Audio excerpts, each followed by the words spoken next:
নিজৰ জীৱনৰ প্ৰতি কোনো বিতৃষ্ণা খং নকৰিবা। কি জানি তোমাৰ নিচিনা জীৱনান কাৰোবাৰ জীৱনৰ সপোনত বহুত মজবুত হৈ পৰে। সেইসকল ব্যক্তি বহুত মজবুত হয় যিসকল ব্যক্তিৰ অন্তৰখন ভিতৰি ভিতৰি ভাঙি পৰে। জীৱনটোক ইমানেই সস্তীয়া নবনাবা যে দ কৰি লোকেও তোমাক ব্যৱহাৰ কৰি গুচি যায়। মই জানো, মই প্ৰশ্ন কৰোঁ, জীৱনৰ কোনো বস্তু অনৰ্থকে নবনায়।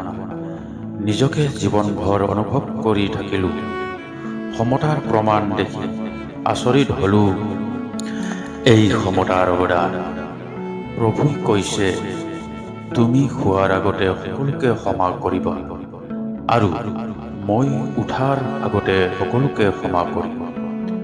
অকলশৰীয়া থকাটো ভাল লাগে, অবিহনে সেইজনৰ লগত থকাতকৈ যিজনে তোমাৰ সন্মান নকৰে, মূল্য নুবুজে। জীৱনটো এনেকুৱাই এখন কিতাপ হয় যাৰ হাজাৰো পৃষ্ঠা থাকে, যাক এতিয়ালৈকে তুমি এতিয়াও পঢ়া নাই। কোনোবাই খুব লিখিছিল, তুমি পচন্দটো হয় সকলোকে, কিন্তু যেতিয়া তোমাৰ প্ৰয়োজন হয় সকলোকে, তেতিয়াই নিজৰ হাতৰ ৰেখাত মগ্ন নহবা, কাৰণ হাতৰ ৰেখাত থকা নচিব সলনি কৰিব পাৰে। দৰ ভটকি আছিলোঁ, কিন্তু ঘৰ বিচাৰি নাপালোঁ। সেই মাকৰ 4জন পুত্ৰ আছিল, কিন্তু থাকিব ঘৰ নাপালে। জীৱনত জীয়াই থাকিবলৈ দুইবিধ পদ্ধতি আছে।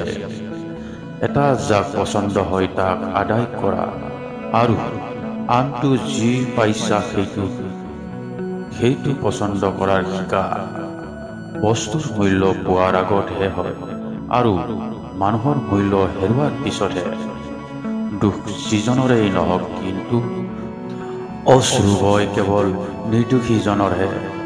কোনোবাই বিশ্বাসঘাতক কৰিলেও তাক ধন্যবাদ দিবা। সেইটো আমাক শিকায় যে বিশ্বাস ভাবি চিন্তি কৰা উচিত।